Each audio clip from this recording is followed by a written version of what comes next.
centrales solaires, par exemple. Voyons ce qu'en a dit Fodessila. Le débat a porté sur une réflexion qui porte sur la faisabilité de centrales solaires au Sénégal. Le président de la République m'a demandé de réfléchir à comment est-ce que, en plus des autres énergies qui existent déjà, comment est-ce que le solaire, qui est un bienfait naturel dont bénéficie l'Afrique et singulièrement le Sénégal, de voir si on pouvait mettre en place une ou des centrales solaires, donc en me nommant conseiller spécial chargé des énergies renouvelables, mais à la disposition du ministre de l'Environnement et des énergies renouvelables, d'une part. D'autre part, je suis revenu donc quelques jours après avec une proposition. J'ai réuni autour de moi un certain nombre de personnalités, aussi bien des investisseurs comme notre ami Baba Bali, que notre ami Malik Lounès, qui a travaillé pendant des années à la région sur des montages de projets. D'autres amis qui étaient là sont déjà repartis. Donc en très peu de temps, on a réuni une dizaine de personnes qui, avec toutes les équipes du ministère des énergies renouvelables, avec monsieur le ministre, on s'est assis et puis on a réfléchi à comment est-ce que nous pourrions mettre en place des centrales solaires.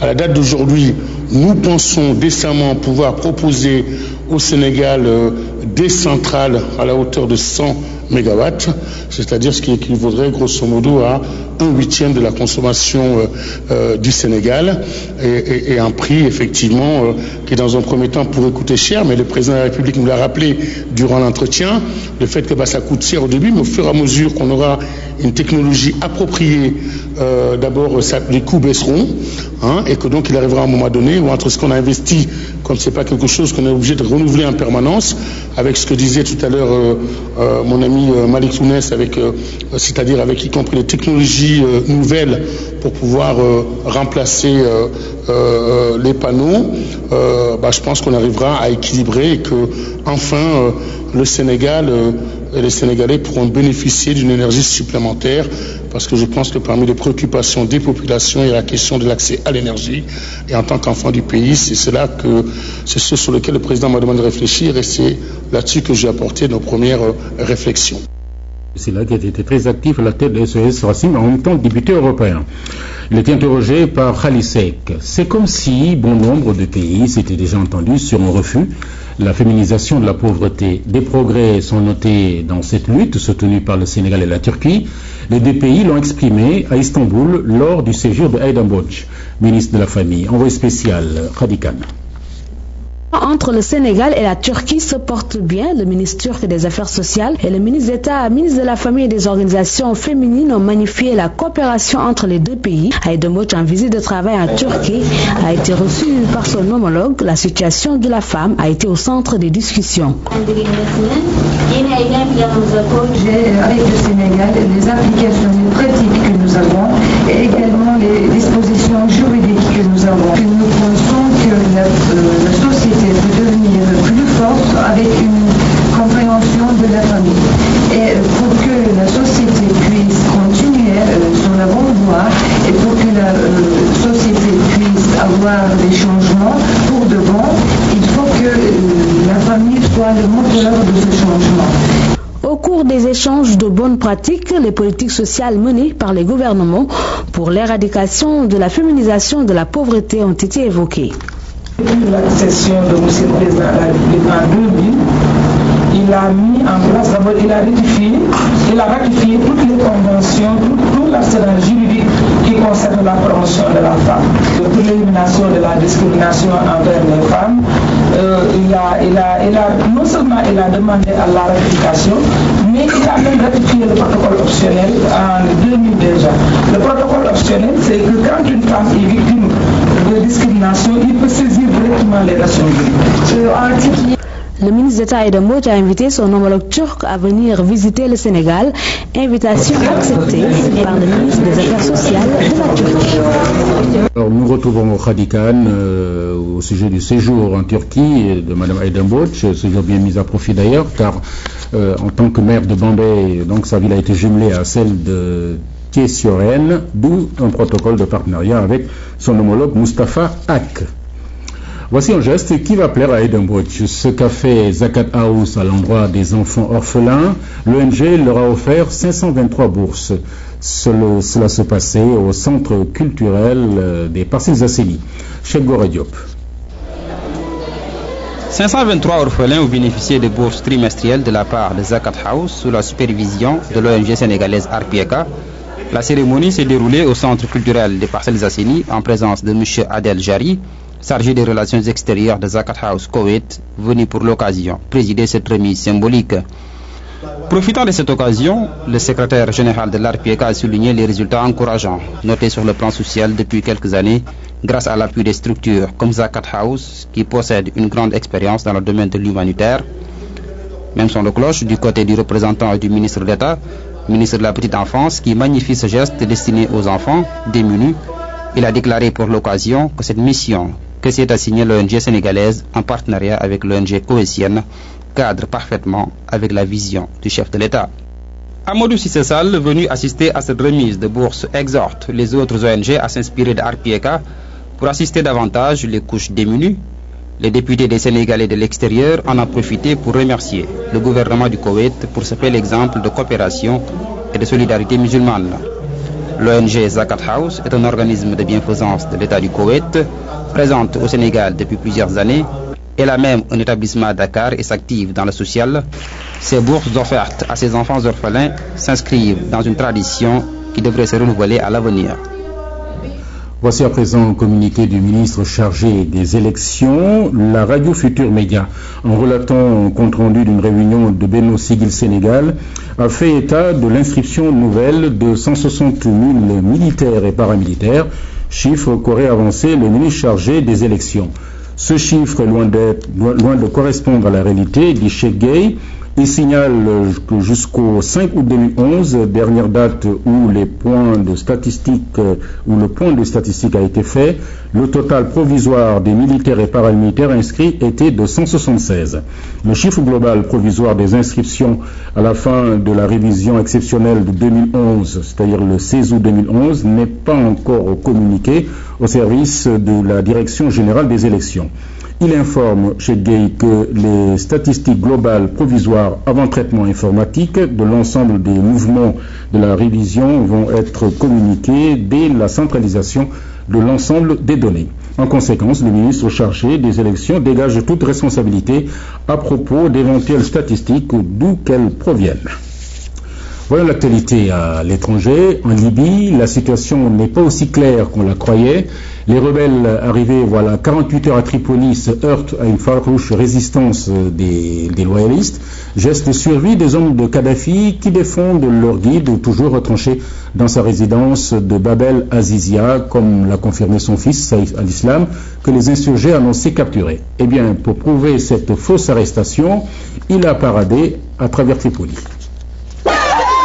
C'est bien lui, Saïf al-Islam, qui parade dans les rues de Tripoli. On le disait capturé par la rébellion. La Cour pénale internationale qui le poursuit pour crime contre l'humanité confirmait son arrestation.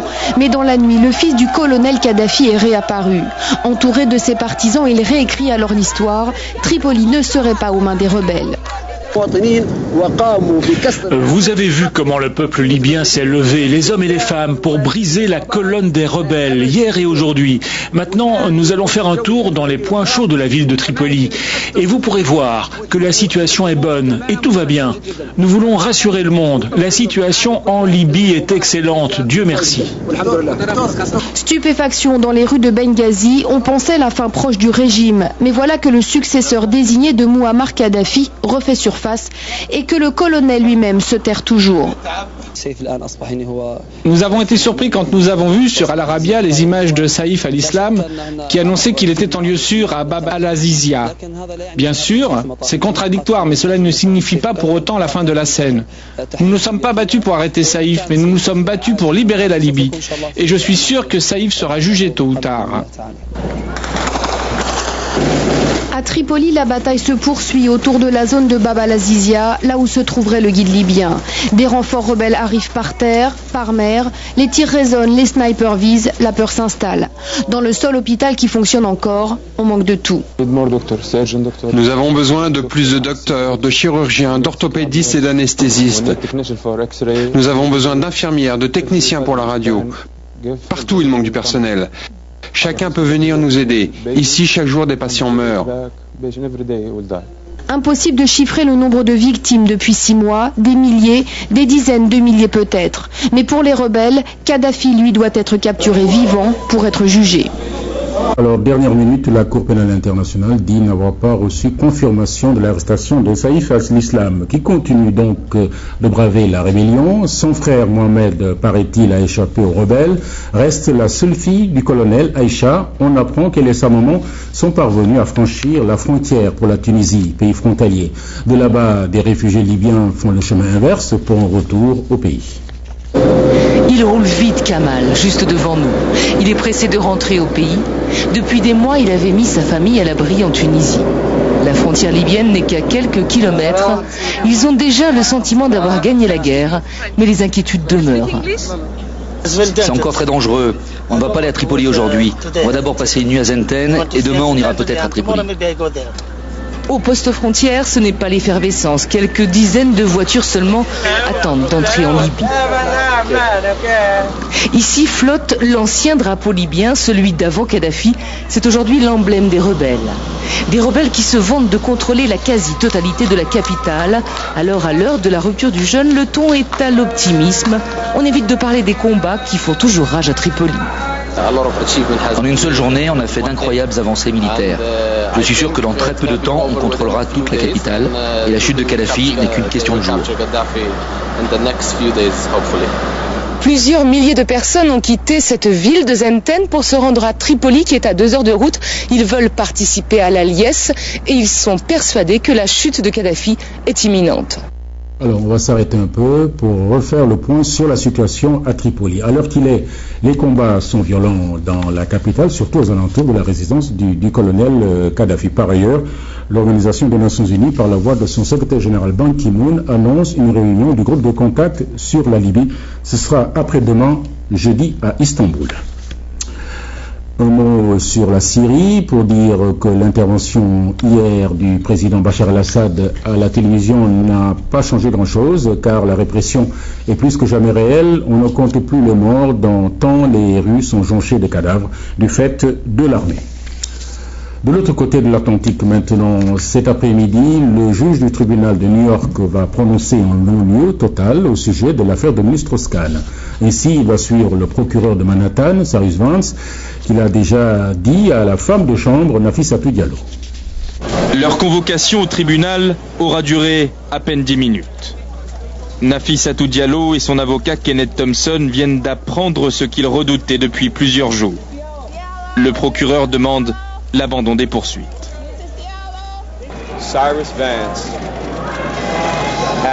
Cyrus Vance a refusé le droit à une femme d'obtenir justice dans une affaire de viol. Il a non seulement tourné le dos à cette innocente victime, mais aussi à toutes les expertises, les preuves médicales et physiques. Selon le procureur, les éléments matériels prouvent que Dominique Strauss-Kahn a eu une relation sexuelle précipitée avec la femme de chambre, mais rien ne permet de conclure à un rapport forcé. Cyrus Vance évoque aussi les mensonges accablants de Nafissatou Diallo, autant d'éléments rendant impossible, selon lui, la tenue d'un procès. Le juge Aubus n'aura pas d'autre choix que de suivre l'avis du procureur qui portait l'accusation depuis plus de 3 mois. Dominique Strauss-Kahn va récupérer son passeport à l'issue de l'audience et sera libre de quitter le territoire américain s'il le souhaite.